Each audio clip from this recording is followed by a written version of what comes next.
मैं Hariom Hindi high school से जीजे शाह, कक्षा 10, विषय विज्ञान, प्रकरण 5, तत्वों का आवर्त वर्गीकरण, पाठ का शेष भाग आज समझाने जा रहा हूँ। प्यारे विद्यार्थियों, पिछले वीडियो में हमने इसी पाठ के न्यूलैंड्स का नियम, अष्टक का नियम, ये सब तत्वों के आवर्त वर्गीकरण में हमने देखा था। आज इस वीडियो में तत्वों के वर्गीकरण में मेंडेलीफ का योगदान हम समझेंगे। तत्वों के वर्गीकरण का मुख्य श्रेय रूसी रसायनज्ञ डमित्री डवानोविच मेंडेलीफ को जाता है। तत्वों को उनके मूल गुणधर्म, परमाणु द्रव्यमान तथा रासायनिक गुणधर्मों में समानता के आधार पर व्यवस्थित किया।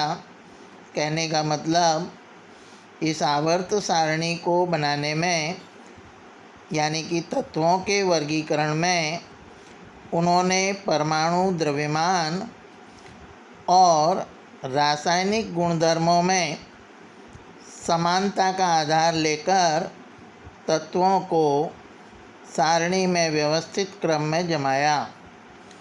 मेंडेलीफ ने उस समय तक जो 63 तत्व ज्ञात थे उनका वर्गीकरण किया। तत्वों के परमाणु द्रव्यमान एवं उनके भौतिक तथा रासायनिक गुणधर्मों के बीच संबंधों का अध्ययन किया। फिर से एक बार, तत्वों के परमाणु द्रव्यमान और तत्वों के भौतिक और रासायनिक गुणधर्मों के बीच जो संबंध थे उनका अध्ययन किया और फिर तत्वों का वर्गीकरण किया। इसके अलावा आप जानते हैं, ऑक्सीजन और हाइड्रोजन अत्यंत सक्रिय तत्व हैं। ये किसी भी तत्व के साथ रासायनिक प्रक्रिया करके, आप जानते हैं, ऑक्सीजन से ऑक्साइड बनते हैं और हाइड्रोजन से हाइड्राइड बनते हैं, और उनके सूत्र को तत्वों के वर्गीकरण के लिए मूल गुणधर्म माना। इस प्रकार मेंडेलीफ ने जो 63 तत्वों का वर्गीकरण किया, उसमें हम देखें तो परमाणु द्रव्यमान और उनके भौतिक तथा रासायनिक गुणधर्मों के साथ साथ ऑक्सीजन और हाइड्रोजन के साथ तत्वों के जो ऑक्साइड और हाइड्राइड बनते हैं उनके सूत्र को तत्वों के वर्गीकरण के लिए मूलभूत गुणधर्म समझकर तत्वों का वर्गीकरण किया। उन्होंने 63 कार्ड बनाए और प्रत्येक कार्ड पर एक एक तत्व के गुणधर्म लिखे। इस प्रकार 63 कार्डों पर प्रत्येक तत्व के गुणधर्म लिखे। समान गुणधर्म वाले तत्वों के पत्ते अलग किए और उन्हें दीवार पर लटकाया। यानी कि 63 तत्वों में से जिन तत्वों के गुणधर्म समान थे, ऐसे पत्ते अलग अलग करके उन्हें दीवार पर लटकाया। अधिकांश तत्वों को आवर्त सारणी में स्थान प्राप्त हो गया। कहने का मतलब, मेंडेलीफ ने जो गुणधर्म वर्गीकरण के लिए अपनाए थे, उस पर से 63 तत्वों में से अधिकांश तत्वों को आवर्त सारणी में स्थान देकर उन्होंने आवर्त सारणी की रचना की। इसमें परमाणु द्रव्यमान के आरोही क्रम में यानी कि चढ़ते क्रम में ये तत्व व्यवस्थित हो गए। परमाणु द्रव्यमान के चढ़ते क्रम में इन्होंने तत्वों को व्यवस्थित किया, अर्थात पहले कम द्रव्यमान वाले तत्व, फिर उससे अधिक परमाणु द्रव्यमान वाले तत्व, इस तरह उन्होंने आरोही क्रम में तत्वों को व्यवस्थित किया। समान भौतिक एवं रासायनिक गुणधर्म वाले विभिन्न तत्व एक निश्चित अंतराल के बाद फिर आ जाते हैं। कहने का मतलब, जो समान गुणधर्म वाले तत्व थे वो कुछ निश्चित तत्वों के बाद पुनः वैसे ही गुणधर्म वाले तत्व फिर से आ जाते हैं। इस तरह आगे हम देखें तो मेंडेलीव की इस आवर्त सारणी का सिद्धांत तत्वों के परमाणु द्रव्यमान का आवर्त फलन होते हैं। तत्वों के गुणधर्म परमाणु द्रव्यमान का आवर्त फलन होते हैं, मतलब समान गुणधर्म वाले तत्व कुछ अंतराल में पुनः प्राप्त होते हैं। वो परमाणु द्रव्यमान के बढ़ते क्रम में ये आवर्तनीय होते हैं। अब मेंडेलीव की आवर्त सारणी में ऊर्ध्व स्तंभ को ग्रुप या समूह कहा तथा क्षैतिज पंक्तियों को पीरियड या आवर्त कहते हैं। तो याद रखें बच्चों, मेंडेलीव की आवर्त सारणी में ऊर्ध्व स्तंभ को ग्रुप, समूह, ग्रुप या तो समूह, और क्षैतिज पंक्तियों को यानी कि आड़ी पंक्तियों को पीरियड या आवर्त कहते हैं। अब हम किताब का पेज नंबर 92 खोलकर मेंडेलीव की आवर्त सारणी 5.4 को देखेंगे तो इस तरह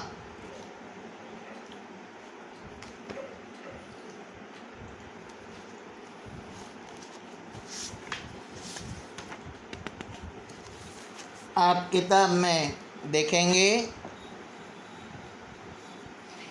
पेज नंबर 92 पर आवर्त सारणी 5.4 हमें दिखाई पड़ रही है।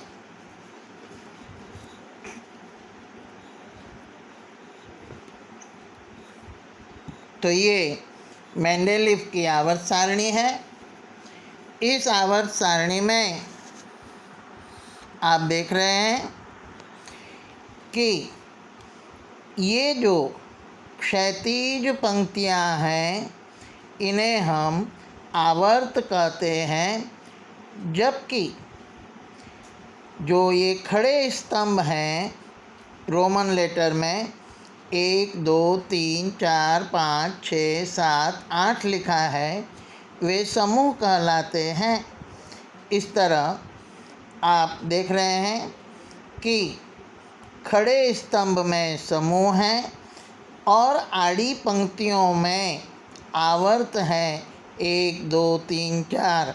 तो इस तरह ये मेंडेलीव के समय में 63 तत्वों को उन्होंने वर्गीकरण करके इस आवर्त सारणी में समायोजित किया और मूल गुणधर्म तत्वों का परमाणु द्रव्यमान ध्यान में रखा और आरोही क्रम में जमाया।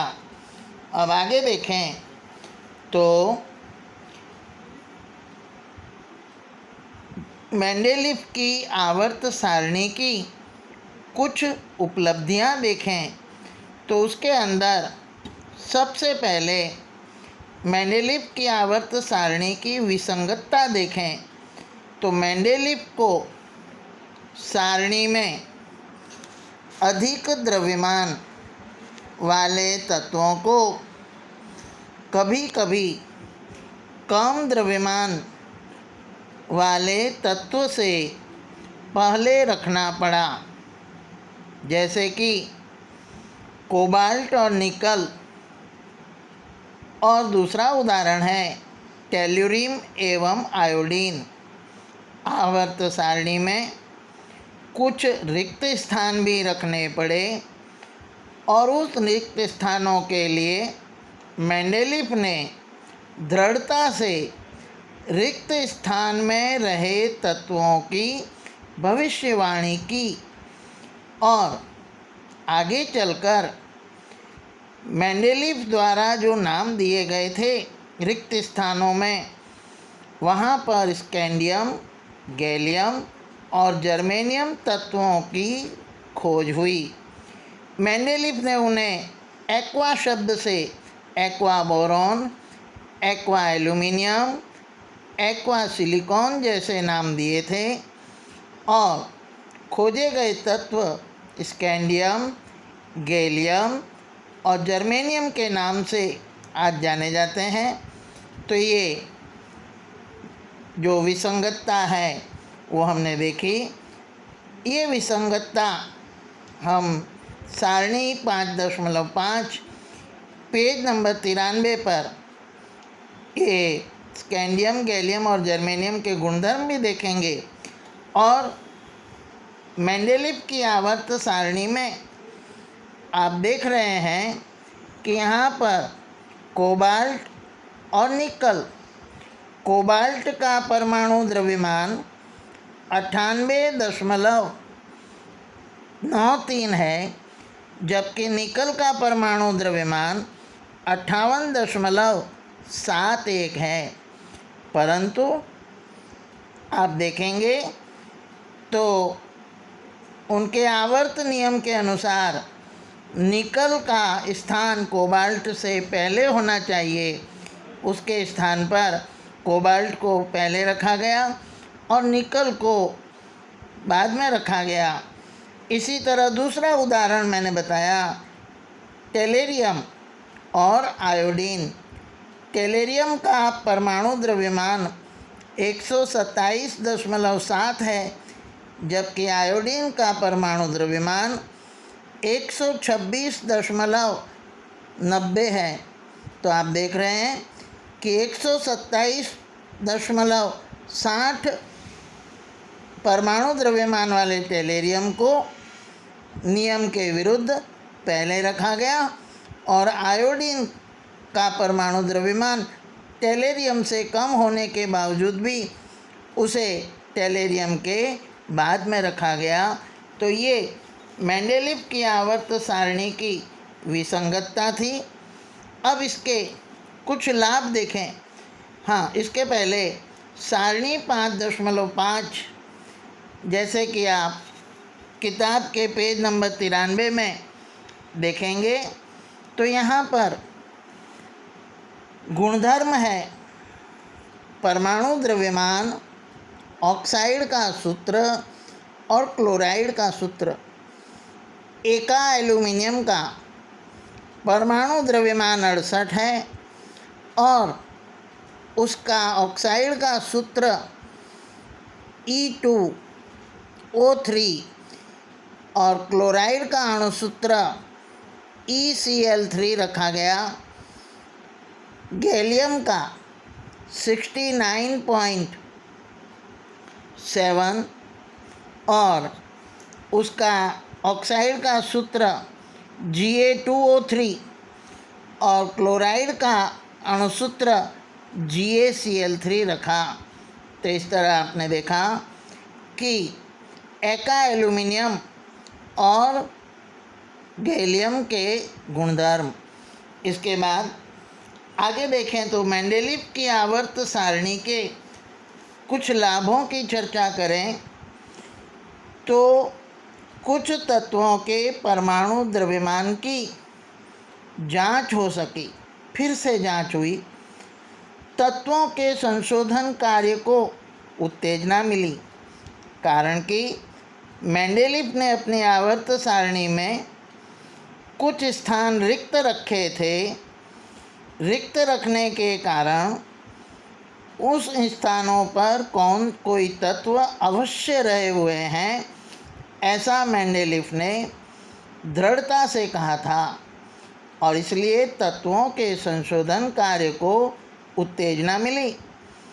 इसके बाद देखें तो हीलियम, नियॉन, आर्गॉन जैसे कि आप जानते हैं ये निष्क्रिय गैसें हैं, उत्कृष्ट गैसें हैं, और वातावरण में ये अल्प मात्रा में होती है।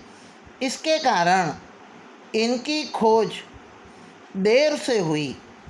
फिर भी मेंडेलीव की आवर्त सारणी में इन उत्कृष्ट गैसों को कोई भी परिवर्तन के बिना स्थान दे सके। ये मेंडेलीव की आवर्त सारणियों के हमने लाभ देखे। अब मेंडेलीव की आवर्त सारणी की कुछ मर्यादाएं यानी कि सीमाएं हैं, उसके बारे में हम चर्चा करेंगे। पहला देखें तो वे अपनी आवर्त सारणी में हाइड्रोजन को सही स्थान नहीं दे पाए। मेंडेलीव की आवर्त सारणी की ये प्रथम मर्यादा थी, सीमा थी कि वे हाइड्रोजन को सही स्थान पर समायोजित नहीं कर सके। दूसरा देखें तो सभी तत्वों के समस्थानिक मेंडेलीव के आवर्त नियम के लिए एक चुनौती थी। आप जानते हैं कई तत्वों के समस्थानिक यानी कि उनकी इलेक्ट्रॉन विन्यास में समान होने पर भी उनका भौतिक स्वरूप वगैरह अलग होता है, जो समस्थानिक कहलाते हैं। तो वे समस्थानिक मेंडेलीव के आवर्त सारणी में एक चुनौती रूप बने थे। एक तत्व से दूसरे तत्व की ओर आगे बढ़ने पर परमाणु द्रव्यमान नियमित रूप से नहीं बढ़ते, अतः अनुमान नहीं लगा पाए कि दो तत्वों के बीच कितने तत्व खोजे जा सकते हैं। ये दूसरी मर्यादा थी कि दो तत्वों के बीच जब परमाणु द्रव्यमान का अंतराल पड़ता है तो उन दो तत्वों के बीच अन्य कितने तत्व हम खोज पाएंगे, ये निश्चित नहीं कर पाए। विशेषकर भारी तत्वों पर विचार करते हैं तो यह कठिनाई सामने आती है। तो इस तरह ये मेंडेलीव की आवर्त सारणी की सीमाएं देखी। अब मेंडेलीव की आवर्त सारणी का उपयोग कर निम्न तत्वों के ऑक्साइड के सूत्रों का अनुमान लगाएं।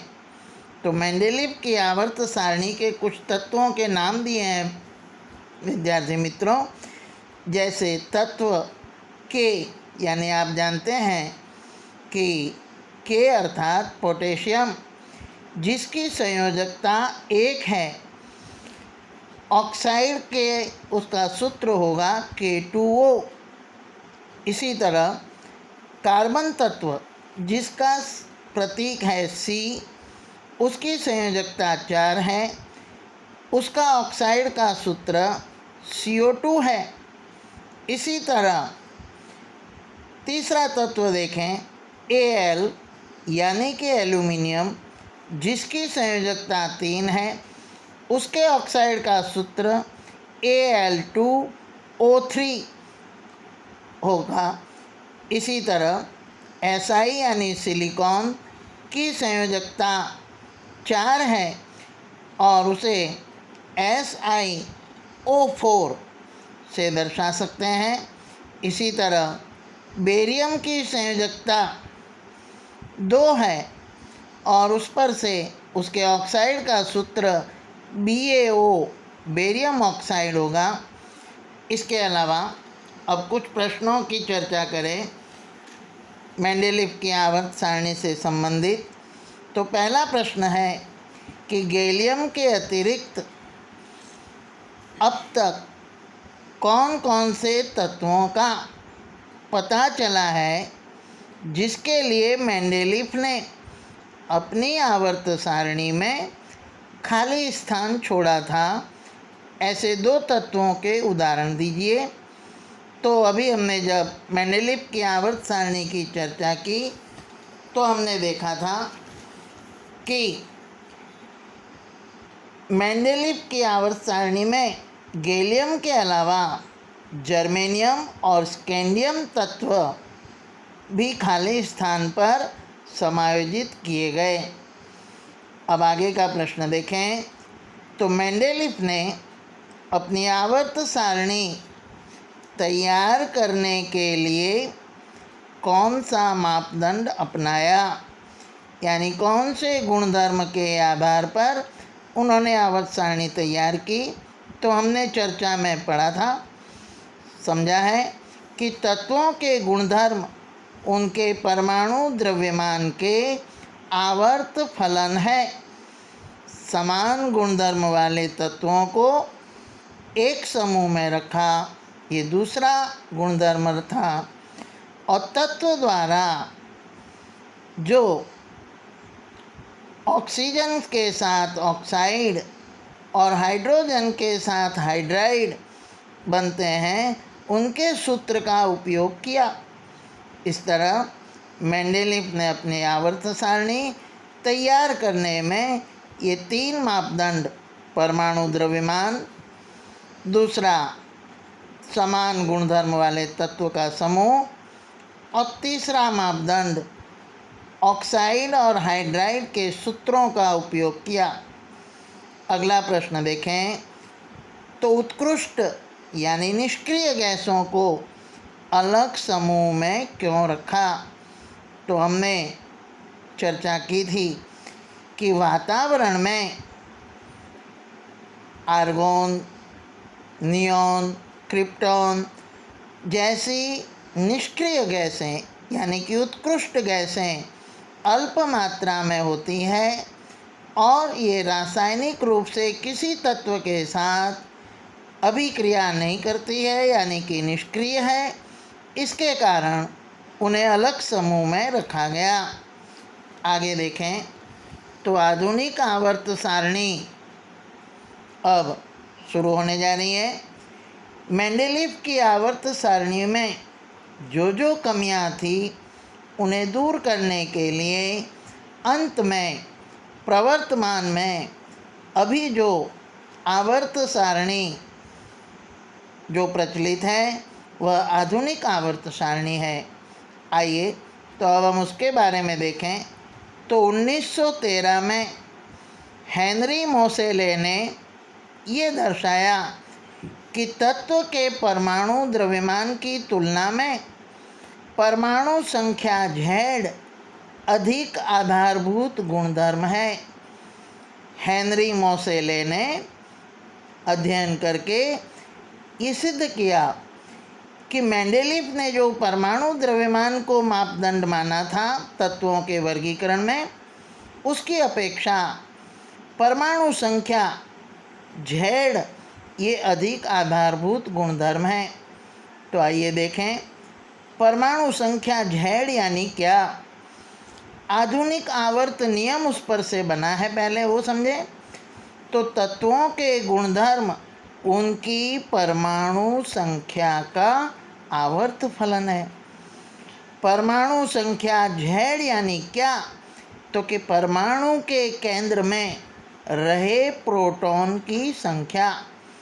आप जानते हैं कि परमाणु के केंद्र यानी नाभि में प्रोटॉन और न्यूट्रॉन रहे होते हैं। तो परमाणु की नाभि में जितनी संख्या में प्रोटॉन हो उस तत्व को उस संख्या को, उस तत्व का परमाणु संख्या Z कहते हैं। आधुनिक आवर्त सारणी में मेंडेलीव की आवर्त सारणी की जो 3 सीमाएं, मर्यादाएं जो थी, उन्हें दूर किया। इस तरह हम देखें तो किताब के पेज नंबर 94 में आधुनिक आवर्त सारणी का कोष्टक 5.6 दिया गया है। आइए देखें।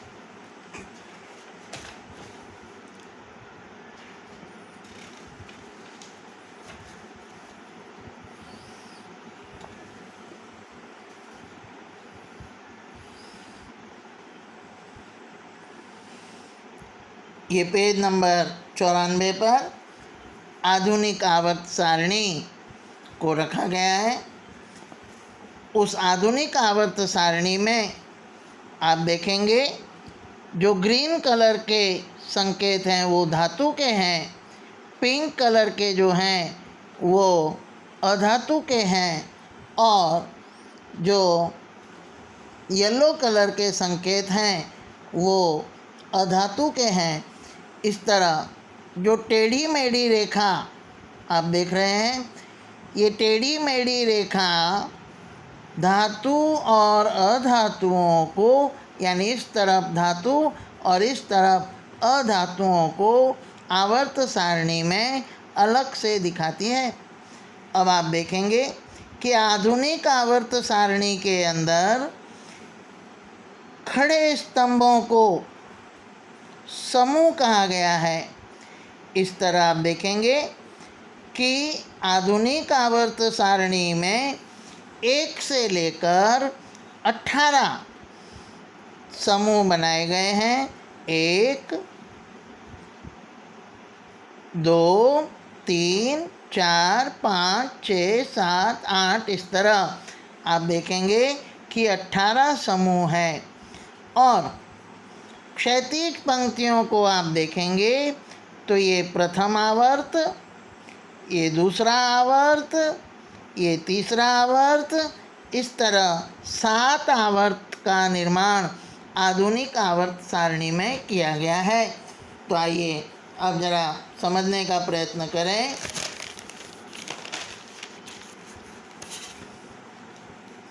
आधुनिक आवर्त सारणी में जिन तत्वों के परमाणुओं की सबसे बाहर की कक्षा में इलेक्ट्रॉन विन्यास समान थी, उन्हें आवर्त सारणी में ऊर्ध्व स्तंभों में समाविष्ट किया और उन्हें ग्रुप या समूह कहा गया।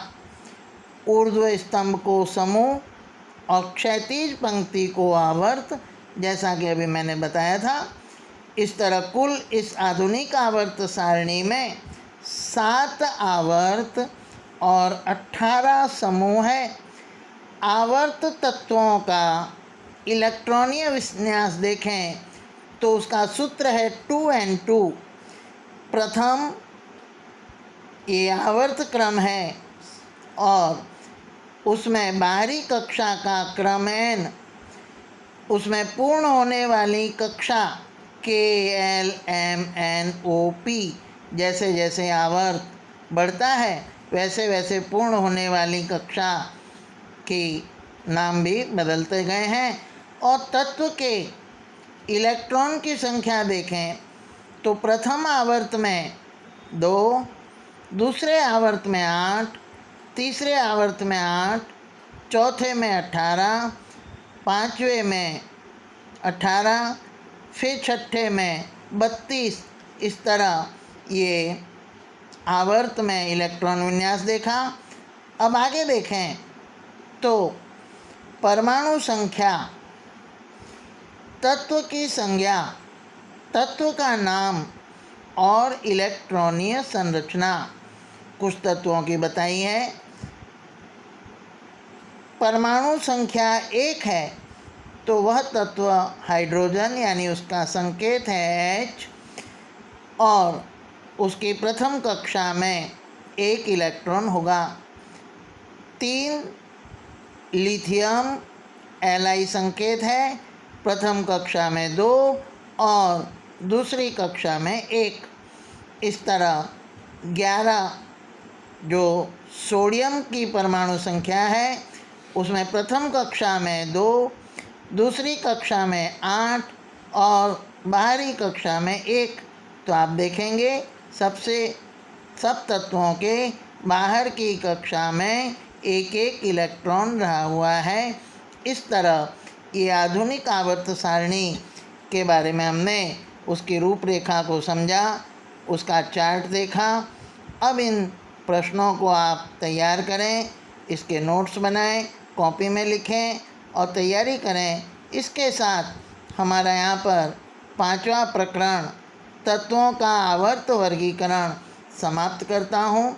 जय हिंद, जय भारत।